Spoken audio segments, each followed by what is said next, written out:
శంకరాచార్యులు వారు సౌందర్యలహరి చేస్తూ, అమ్మా నువ్వెవరో తెలుసా, నువ్వు సాక్షాత్తుగా అహోపురుషిక, ఆయన యొక్క అహంస్ఫురణమే నువ్వమ్మా అన్నారు. నేనన్న భావన ఆవిడే. నేనన్న భావన వచ్చిందంటే సగుణ బ్రహ్మం.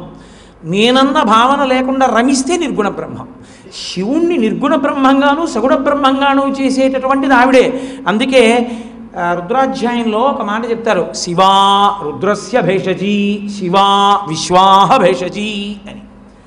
ఆవిడ శివుణ్ణి మీకు కనపడేటట్టు స్థూల శరీరంగా మార్చి తీసుకొచ్చి కూర్చోబెడుతుంది. నిర్గుణ బ్రహ్మంగా తనలో తాను రమించేటట్టు ఉంచగలదు. అటువంటి తల్లి కనుక పరమశివుడు చైతన్యంగా ఉంటే శరీరము కేవలముగా అమ్మవారే. అందుకే మీరు చూడండి, రహస్యం ఏమిటంటే అసలు మీ కంటికి కనపడేటట్టుగా ఉండేది శివాలయంలో ఎవరు? అమ్మవారు ఉంటుంది. లింగస్వరూపంగా ఎవరు ఉంటారు? శివుడు ఉంటాడు. శివుడు లింగస్వరూపంగా ఉంటే ఎడం పక్కన ఎవరు ఉంటారు? అమ్మవారు ఉంటుంది. కాబట్టి అమ్మవారు ఎడం పక్కన ప్రకటనంగా రూపంతో ఉంది, లింగంగా శివుడు ఉన్నాడు. ఆ శివుడు శరీరాన్ని పొందాడంటే అర్థం ఏమిటో తెలుసా?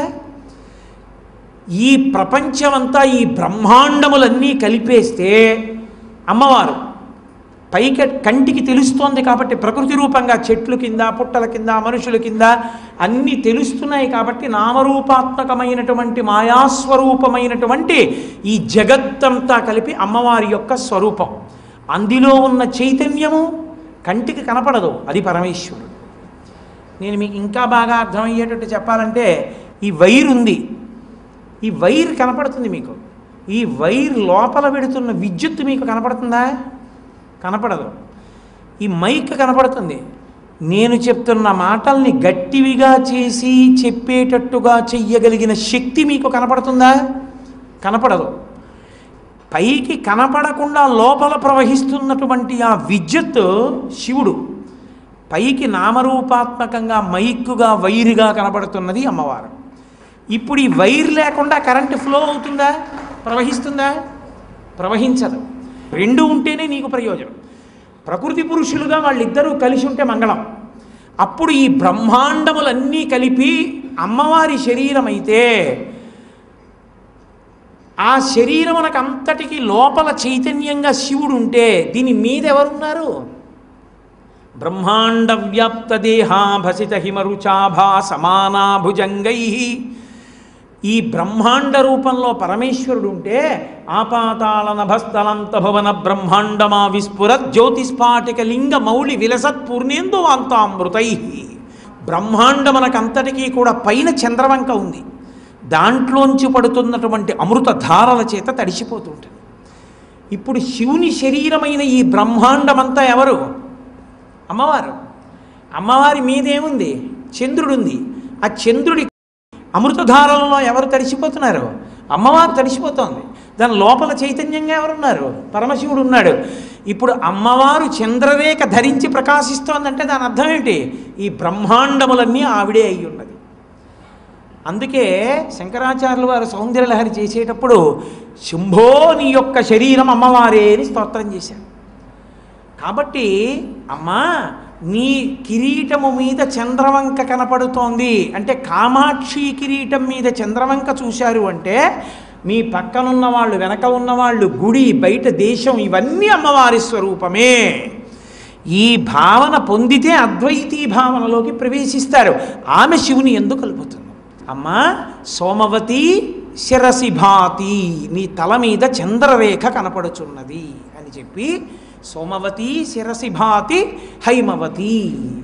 హైమవతి అంటే హిమవంతుని యొక్క కుమార్తె.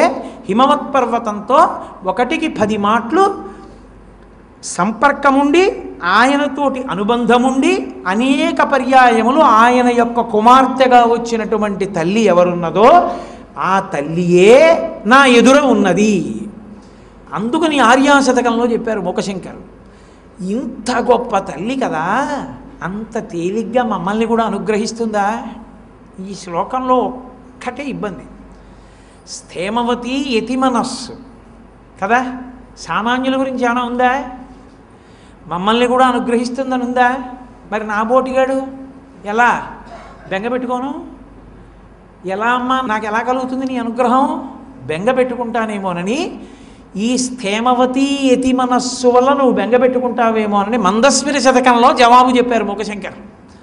అందులో అన్నారు, హేరంబే చ గుహే చ హర్షభరితం వాత్సల్యమంకూరయన్ మరద్రోహిణి పూరుషే సహభువం ప్రేమాంకురం వ్యంజయన్ ఆనమ్రేషు జనేషు పూర్ణ కరుణా వైదగ్ధ్యముత్తాలయ కామాక్షి స్మితమంజరీ తవ వచో పద్యం మయా కథ్యతే. అమ్మా నేను ఎలా చెప్పనమ్మా? నా వల్ల అవుతుందా నీ చిరునవ్వు యొక్క గొప్పతనం చెప్పడం? అవదు. ఎందుకు అవదో తెలుసా అమ్మా? హేరంబే చ గుహే చ హర్షభరితం వాత్సల్యమంకూరయన్. ఎంత గొప్ప మాటలు వేసేసారండి అసలు. గణపతిని కుమారస్వామిని వీళ్ళిద్దరినీ చూసేటప్పటికి నీకు వాత్సల్యం అంకూరయన్, నా బిడ్డలు కదూ అని ఎంతో వాత్సల్యం ప్రేమ ముప్పిరి కొంటుంది వాళ్ళిద్దరినీ చూడగానే. అందున చిత్రం ఏమిటో తెలుసా? అమ్మవారికి గణపతి అంటే ఒక ప్రత్యేకమైన ప్రేమ. అందుకే ఇలా ఉంది. బహుశా అమ్మవారు హైమవతీ స్వరూపంగా ఉంటే బంగారు తీగ, బంగారం పసుపు ఎరుపు వన్నెతో ఉంటుంది. ఆవిడ గణపతికి సంబంధించినటువంటి పంచాయతనంలో గణపతికి సంబంధించినటువంటి సాలగ్రామంగా నిర్ణయం దేన్ని చేసిందో తెలుసా? శోణభద్రా నదిలో దొరికేటటువంటి శిలలు. శోణానది సోనార్ అంటుంటారు ఉత్తర భారతంలో. ఆ శోణానదిలో దిగినప్పుడు దొరికితే సాలగ్రామాలు, అవి గణపతి సాలగ్రామాలు. పరమాచార్య అందులో స్నానానికి వెళ్ళారు. ఒకసారి వెళ్ళి స్నానం చేసి మునక వేసి చేతులతో ఇలా పైకెత్తితే ఎవరికి దొరకనో ఆయన ఇలా పైకెత్తితే అన్ని గణపతి సాలగ్రామాలు వచ్చాయి, ఎర్రగా ఉంటాయి అవి. కాబట్టి అమ్మకి గణపతి అంటే అంత ప్రత్యేకమైన ప్రీతి. శంకరాచార్యుల వారు కూడా ఈ విషయాన్నే బాగా పట్టుకుని ఆయన ఓ పని, ఇలాండేశ్వరి అమ్మవారి యొక్క శక్తి చాలా ఎక్కువగా ఉంది, ఏం చేయాలంటే ఎదురుగుండా గణపతిని పెట్టారు. పెడితే అమ్మవారి ఇలా చూడగానే గణపతి కనపడతాడు. కనపడితే ఆవిడ బహుప్రసన్నురాలైపోతుంది. ఆవిడకి అంత ఇష్టం ఆ కొడుకు అంటే. అంటే రెండోవాడంటే ఉండదా అండి అనకండి. ఎందుకంటే లోకంలో సాధారణ మర్యాద ఒకటి ఉంది. తండ్రికి పెద్ద కొడుకు అంటే ఇష్టం, తల్లికి చిన్న కొడుకు అంటే ఇష్టం. ఎందుకంటే కడుపార నెవ్వాని కన్న తల్లి అన్నారు. ఆవిడ కడుపార కంటుంది ఆఖరివాడిని. నేను ఆఖరివాడంటే తల్లికి ముద్దు. రామాయణంలో కూడా దీని గురించి స్పర్శ ఉంది. పెద్దవాడంటే తండ్రికి ముద్దు, మధ్యలో వాళ్ళంటే ఇద్దరికీ ముద్దు. కాబట్టి బెంగేంది. కాబట్టి వాత్సల్యమంకూరయన్, నా కొడుకు అని ఎంత సంతోషమోట. ఆ గణపతిని చూసుకుంటే సుబ్రహ్మణ్యుడిని చూసినా అంతే సంతోషం. ఎందుకని? సుబ్రహ్మణ్యుడికి కోరి తెల్లయింది ఆవిడ. గణపతికి తెల్లయినంత తేలిగ్గా యథార్థానికి ఆవిడ సుబ్రహ్మణ్యుడికి తల్లి కాలేకపోయింది. ఎందుకని? సనకసనందనాది మహర్షుల్లో సాక్షాత్తుగా మహాజ్ఞాని ఆయన సనత్కుమారుడు పరమశివునికి కొడుకుగా వస్తానన్నాడు. అది కూడా ఎందుకు? ఆయన బొంత కుట్టుకుంటున్నాడు. పరమశివుడు వెళ్ళి నేను వస్తే లేవాలని తెలీదా అన్నాడు. నేను నువ్వు అని రెండున్నాయా అన్నాడు. ఆయన అంత అద్వైత భావనలో ఉంటాడు. రమణ మహర్షి ఆశ్రమంలో కూర్చున్నారు. పరమాచార్య స్వామి వారు గిరి ప్రదక్షిణం చేస్తున్నారు. పరమాచార్య స్వామి వారు ఆశ్రమం ముందుకు వస్తున్నారు. మేమందరం దర్శనానికి ఎడతామన్నారు. తప్పకుండా వెళ్ళండి, మహాత్ముడు, ఆయన దర్శనం చేయాలన్నారు. ఆయన అందరూ పరిగెడుతూ అన్నారు, మీరు రారా అన్నారు. రమణులు అన్నారు, నేను ఆయన అని ఇద్దరు ఉన్నావా అన్నారు. మహాత్ముల స్థితి అలా ఉంటుంది. చంద్రశేఖరేంద్ర సరస్వతి సార్ ఎప్పుడు మాట్లాడినా ఆయన గొప్ప గురించి మాట్లాడేవారు. ఈయన ఎప్పుడు మాట్లాడినా ఆయన గొప్ప గురించి మాట్లాడేవారు. కాబట్టి ఆ తల్లి ఎప్పుడెప్పుడు గణపతిని చూసినా పరవశించిపోతుంది. సుబ్రహ్మణ్యుణ్ణి కోరి కొడుకుని చేసుకుంది. ఆయన సామాన్యుడు కాడు, సనత్కుమారుడు. అంత అద్వైతానుభూతి. పరమశివుడు వచ్చి ఎరా నువ్వు లేవద్దా నేను వస్తే, ఇద్దరు ఉన్నావా? ఉన్నది ఒకటే కదా, నాకు తెలియదు రెండు ఉన్నాయని అన్నాడు. ఆయన తెల్లబోయి సంతోషించి శివుడు అన్నాడు, నీకు వరం ఇస్తాను కోరుకో అన్నాడు.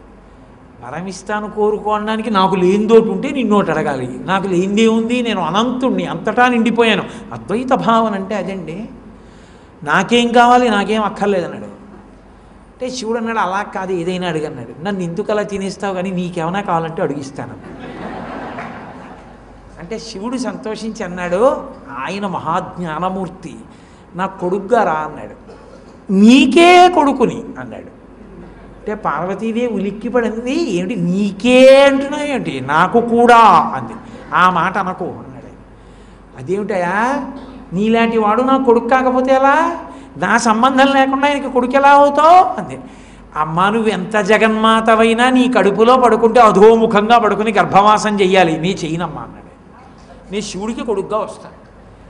ఆవిడ బతిమాలింది, ఒరే నాన్న నాకు కొడుకు అవరా అంది. అంటే పోన్లే కానీ ఒక్క వరం ఇస్తాను, నీ శరీరంలోంచి రాను, నీ శరీర సమానమైంది ఏమైనా ఉంటే చెప్పు, అందులోంచి బయటకు వస్తానన్నాడు. ఒకానొకప్పుడు ఒక ప్రత్యేక కారణానికి నా శరీరాన్ని ఒక తటాకంగా మార్చా హిమవత్ పర్వతం మీద, నా చెలికెత్తెలు రక్షిస్తూ ఉంటారు, అందులోంచి బయటకు వస్తావా అంది. అందులోంచి బయటకు వస్తాను. అప్పుడు నీ శరీరంలోంచి వచ్చినట్టేగా అన్నాడు. ఆ తటాకానికి శరవణ తటాకం అని పేరు. అందులోంచి వచ్చింది సుబ్రహ్మణ్యావతారం, అందుకే శరవణ భవ ఆయన మంత్రం కూడా అదే.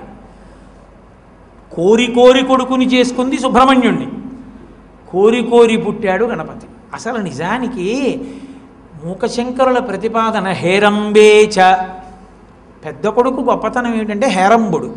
హేరంబుడు అంటే ఎవరు, ఎప్పుడూ తండ్రి పక్కన కూర్చుని ఉండేటటువంటి కొడుక్కి హేరంబుడిని పేరు. ఎప్పుడూ తండ్రి పక్కన కూర్చుంటే పనికి మేలినవాడు కాడు, ఏ ప్రయోజకత్వం ఉండదు, ఏమైనా పని చేయొద్దు. అంటే ఎప్పుడూ తండ్రి పక్కన కూర్చుని ఉండేవాడు అన్నమాటకు అర్థం ఏంటంటే ఆయన ఏమీ పని చేయనివాడు అని కాదు, లోకములంతటి చేత పూజింపబడి అందరికీ విఘ్నములు పోగొట్టగలిగిన వాడయ్యుండి కూడా తండ్రిని విడిచిపెట్టకుండా తండ్రి పక్కనే ఉండి తండ్రి సంతోషమునకు కారణమవుతూ తండ్రిని సేవిస్తూ ఉంటాడు. తన భర్త అయినటువంటి విఘ్నేశ్వరుని యొక్క తండ్రిని విఘ్నేశ్వరుడంత సేవిస్తాడు కాబట్టి అమ్మవారంత సంతోషిస్తూ ఉంటుంది ఆయన విషయంలో. అందుకని ఆయనకి హేరంబుడిని పేరు. అటువంటి విఘ్నేశ్వరుడు ఉన్నాడే, ఆయన నిజానికి పరమశివుడి పక్కన ఏమిటి, పరమశివుడితోనే ఉంటాడు. అంటే మూలాధార క్షేత్రాస్థితం అంటారు కదా దీక్షితుల వారు. మూలాధార చక్రమునందు ఉంటాడు. ఎవరి మూలాధార చక్రంలో, పరమశివుని మూలాధార చక్రంలో ఉంటాడు. పరమశివుడు ఎప్పుడున్నాడని నువ్వు అంటున్నావో అప్పుడే ఆయనకి మూలాధారం ఉంది, అప్పుడే గణపతి ఉన్నాడు. కాబట్టి ఎప్పుడూ ఆయనతోనే ఉంటాడు, ఎప్పుడూ ఆయనతోనే ఉంటాడు కాబట్టి హేరంబుడు, అది అసలు రహస్యం. కాబట్టి హేరంబేచ, పెద్ద కొడుకు అంత గొప్పవాడు, అంత ప్రయోజకుడు, లోకములనన్నిటి యందు పూజింపబడుతుంటాడు. వాళ్ళ నాన్నగారే పూజ చేయాలి, ఆయనే త్రిపురాసుర సంహారానికి వెడుతూ వెడుతూ పూజ చేసి మరీ వెళ్ళాడు. అంత గొప్ప కొడుకు. మరి తన కడుపున పుట్టిన కొడుకు అంత గొప్పవాడైతే తల్లికి ఎంత సంతోషంగా ఉంటుంది. లోకంలో ఎక్కడైనా ప్రయోజకుడైన కొడుకున్నాడు అనుకోండి, ఏ నాన్న కన్నాడండి అనరు, ఏ అమ్మ కన్న పిల్లాడండి అంటారు. అబ్బా మీ అమ్మ ఏ పూజలు చేసిందయా అని ఇలాంటి కొడుకుని కంది అంటారు, అమ్మని స్మరిస్తారు. అంత గొప్ప కొడుకు తన కొడుకైతే ఆ అమ్మ ఎంత సంతోషపడిపోతుంది. కాబట్టి హేరంబేచ, తన భర్త అయిన పరమశివుడి పక్కన కూర్చుని నిరంతరం పరమశివుణ్ణి సేవించేటటువంటి లోకములను అనుగ్రహించగలిగినటువంటి విఘ్ననాయకుడైన పెద్ద కుమారుడు తన కుమారుడిని సంతోషపడిపోయేటటువంటి సహజ వాత్సల్యమున్న అమ్మా. అందుకని హేరంబేచ గుహేచ, రెండో కొడుకు ఆయన గుహుడు అన్నారు. గుహుడంటే, గుహ శబ్దానికి అర్థం ఏంటంటే తన సైన్యమును తాను రక్షించుకునేవాడని. ఆయన సైన్యం ఏమిటి, దేవతా సైన్యం. ఆయన దేవతా సైన్యానికి అధిపతి కాబట్టి ఆయన దేవ సైన్యాన్ని రక్షిస్తాడు. దానివల్ల ఏమవుతుంది, రాక్షస సైన్యములను దునుమాడతాడు, రాక్షస సైన్యములు ఓడిపోతాయి ఆయన చేతిలో. అందుకని చేతిలో శూలం పట్టుకుంటాడు. ఆ శూలం ఎవరు, అమ్మే శూలంగా మారి ఆయన చేతిలో ఉంది. ఆ శూలంతో చంపుతుంటాడు శక్తిని చేతితో పట్టుకుని. కాబట్టి కొడుకు సర్వసైన్యాధిపతి దేవతా సైన్యానికి. ఇక్కడే ఉంటారు నిజానికి దేవతా సైన్యం, రాక్షస సైన్యం. మంచి గుణాలన్నీ దేవతా సైన్యం, చెడ్డ గుణాలన్నీ రాక్షస సైన్యం.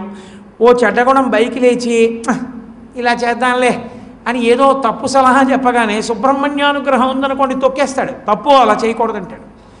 వ్యక్తి ఉద్ధరణ నుండి బ్రహ్మాండ సముద్ధరణ వరకు సుబ్రహ్మణ్యుడు చేస్తాడు. అందుకే కుజగ్రహం ఆయన పేరు చెప్తే ప్రీతి చెందుతుంది. కనుక అంత గొప్పవాడైనటువంటి గుహునికి నువ్వు తల్లివి. వీళ్ళిద్దరినీ చూస్తే వాత్సల్యమంకూరయన్, నా పిల్లలని నీకు ఎంత సంతోషమోనమ్మా. ఆ సంతోషంతో పాటుగా నా పిల్లలన్న భావన ఏ తల్లికైనా ఉంటుంది. అందున ఆ పిల్లవాడు పనికి మాలినవాడు అనుకోండి, ఇంకా ఎక్కువ ఉంటుంది అమ్మకి. లోకమంతా అయ్యో పాపం ఏంటంటే అలా ఉన్నాడు అంటే, అమ్మ ఏంటో వీడు ఎలా వృద్ధిలోకి వస్తాడో, వీడి బతుకేమిటో అని ఏడుస్తుంది. అమ్మకి ఏ పిల్లవాడి యందు బలహీనతలు ఎక్కువ ఉన్నాయో వాడి యందు ప్రేమ ఎక్కువ.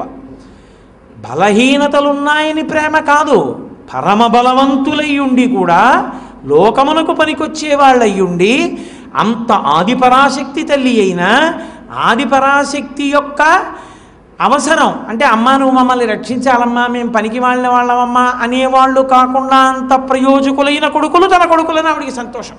కాబట్టి ఇప్పుడు ఆ కొడుకుల కోసం ఆవిడ చేయవలసిందేం లేదు, అంత గొప్ప కొడుకులు. హేరంబే చ గుహే చ హర్షభరితం వాత్సల్యం, సంతోషంతో కూడిన వాత్సల్యం. ప్రేమాంకురం వ్యంజయన్ మారద్రోహిణి పూరుషే సహభువం. మారద్రోహిణి అంటే మారునికి ద్రోహం చేసినటువంటి పురుషుడెవడున్నాడో వాడు నీకు భర్త. ఆయన పట్ల నీది సహజమైన ప్రేమ. లోకంలో సహజమైన ప్రేమ అని ఒకటి ఉంటుంది, అనుబంధము చేత విస్తరించే ప్రేమ ఒకటి ఉంటుంది.